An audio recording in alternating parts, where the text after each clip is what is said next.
Friends, welcome to my channel true hope pharmacy. जैसा कि हम लोगों ने पिछले वीडियो में स्टार्ट किया था फार्माकोलॉजी का यूनिट 4, जिसमें था आपका drugs acting on central nervous system. ऐसे कौन कौन से ड्रग हैं जो कि सेंट्रल नर्वस सिस्टम पे एक्ट कर रहे हैं, इस पे काम करते हैं। तो उसमें जो है फर्स्ट इसके पिछले वीडियो में हम लोगों ने बात किया था जो है कि उसका ड्रग्स जो थे उनके इंट्रोडक्शन के बारे में, और उसके कौन कौन से न्यूरोट्रांसमीटर होते हैं और उनका क्या क्या रिसेप्टर होता है, कौन से रिसेप्टर जो है जाके बाइंड होकर अपना एक्शन शो करते हैं। आज की वीडियो में हम यूनिट 4 के सेकंड टॉपिक के बारे में बात करेंगे है जो है neuro humoral transmission in central nervous system. जैसा कि यहाँ आप देख सकते हैं neuro humoral transmission in CNS. तो पहले आप ये जान लीजिए कि ट्रांसमिशन क्या होता है। ट्रांसमिशन होता है सिग्नल का जो है आदान प्रदान होता है, कि सिग्नल एक सेल नर्व सेल से दूसरे नर्व सेल में जाए। तो एक नर्व सेल के एक टर्मिनल से दूसरे टर्मिनल पे अगर वो जा रहा है तो वो है ट्रांसमिशन। लेकिन एक नर्व के टर्मिनल से दूसरे किसी नर्व के टर्मिनल में जा रहा हो तो वो है कंडक्शन। दोनों में डिफरेंस आपको जानना जरूरी है। जब एक ही नर्व इन्वॉल्व होगा सिग्नल के जो है ट्रांसमिशन में, सिग्नल के आदान प्रदान में, तो वो होगा ट्रांसमिशन।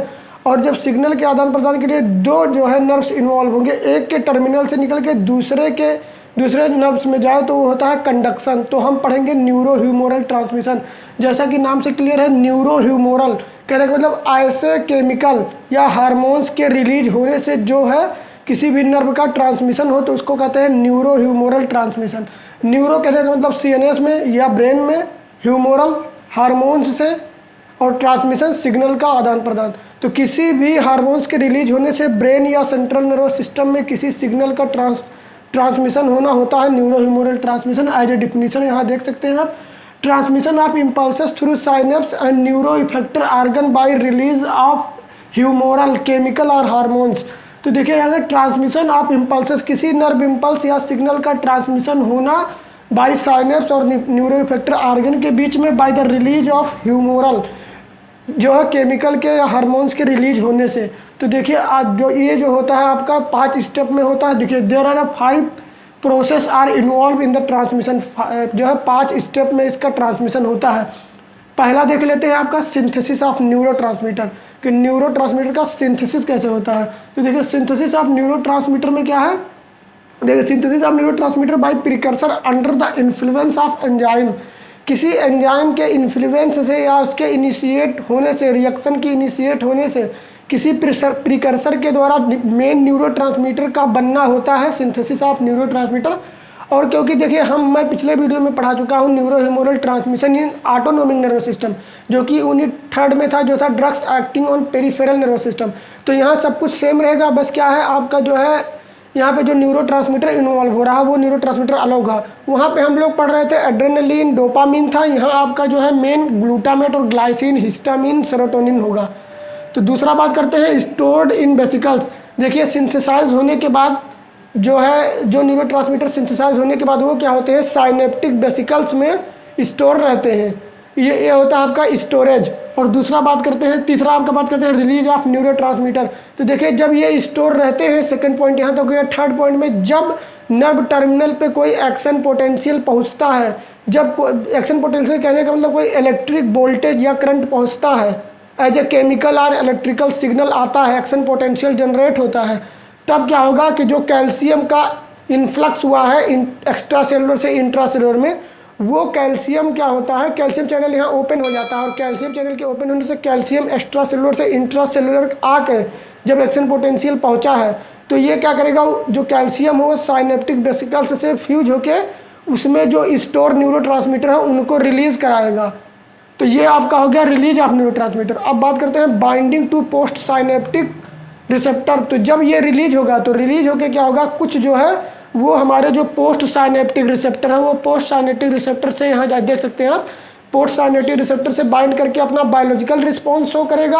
और पांचवा आपका है रीअपटेक ऑफ न्यूरोट्रांसमीटर। रीअपटेक में क्या होगा, कुछ तो क्या होंगे कि पोस्ट साइनेप्टिक रिसेप्टर से बाइंड होकर बायोलॉजिकल रिस्पॉन्स शो करेंगे, और कुछ क्या करेंगे प्री साइनेप्टिक रिसेप्टर से बाइंड होकर उसके रिलीज को रोक देंगे। और कुछ अमाउंट में जो होंगे वो क्या करेंगे, रीअपटेक हो जाएंगे नर्व के द्वारा, फिर से वो डिग्रेडेट होके फिर से इन्वॉल्व होंगे सिंथेसिस एज ए प्रिकर्सर के रूप में, फिर से वो इन्वॉल्व होंगे सिंथेसिस ऑफ न्यूरोट्रांसमीटर्स में। तो यहाँ 3 प्रोसेस हो रहा है। एक तो प्री साइनेप्टिक से कुछ न्यूरोट्रांसमीटर बाइंड हो रहे हैं, दूसरा आपका पोस्ट साइनेप्टिक से बाइंड होके बायोलॉजिकल रिस्पॉन्स दे रहे हैं। तीसरा आपका रीअपटेक हो जा रहा है। और चौथा क्या होगा कि कुछ अमाउंट में वो मेटाबोलाइज हो जाएंगे एज ए इनएक्टिव मेटाबोलाइज और यूरिन में जाके एक्सक्रीट आउट हो जाएंगे बॉडी से।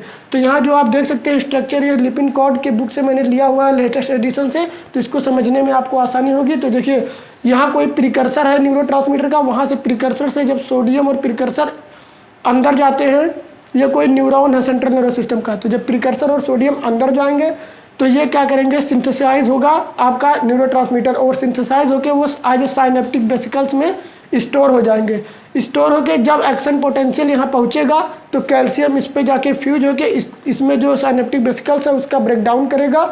ब्रेकडाउन करने से जो न्यूरोट्रांसमीटर है वो रिलीज हो जाएगा और रिलीज होके पोस्ट साइनेप्टिक से बाइंड होगा, बायोलॉजिकल रिस्पॉन्स शो करेगा, कुछ प्री साइनेप्टिक से बाइंड होगा जैसे कि यहाँ आप देख सकते हैं, और कुछ क्या होंगे मेटाबोलाइज हो जाएंगे बाय एंजाइम के थ्रू, कुछ मेटाबोलाइज हो जाएंगे और कुछ क्या करेंगे रीअपटेक हो जाएंगे इसी नर्व्स के द्वारा एज ए प्रिकर्सर के रूप में, और फिर से वो जो है भाग लेंगे सिंथेसिस ऑफ न्यूरोट्रांसमीटर में। तो ये पूरा प्रोसेस चलता रहता है और जो सिग्नल है आपका सिग्नल इसके थ्रू जो इस न्यूरोट्रांसमीटर के रिलीज होने के नाते जो है एक सेल से दूसरे सेल में ऐसे ऐसे करके वो इफेक्टर आर्गन तक जो सिग्नल है वो पहुंच जाता है। तो ये आपका पूरा हो गया neurohumoral transmission in central nervous system.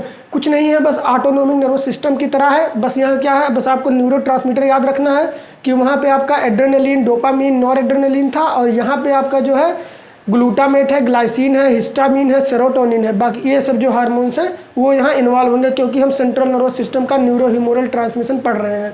तो वीडियो अच्छा लगा हो तो वीडियो को लाइक करिए, जितना हो सके अपने फ्रेंड्स के साथ शेयर करिए। अगर आपने हमारे चैनल को सब्सक्राइब नहीं किया है तो लाल कलर का बटन दबाकर हमारे चैनल को सब्सक्राइब कर लीजिए और बेल आइकन को भी प्रेस कर लीजिए, जिससे फ्यूचर में आने वाले सभी वीडियो के नोटिफिकेशन आपको सबसे पहले मिल जाए। तो फिर मिलते हैं नेक्स्ट वीडियो में, जो है नेक्स्ट वीडियो में हम बात करेंगे इसके नेक्स्ट टॉपिक के बारे में। तब तक के लिए till then bye bye, take care, have a nice day.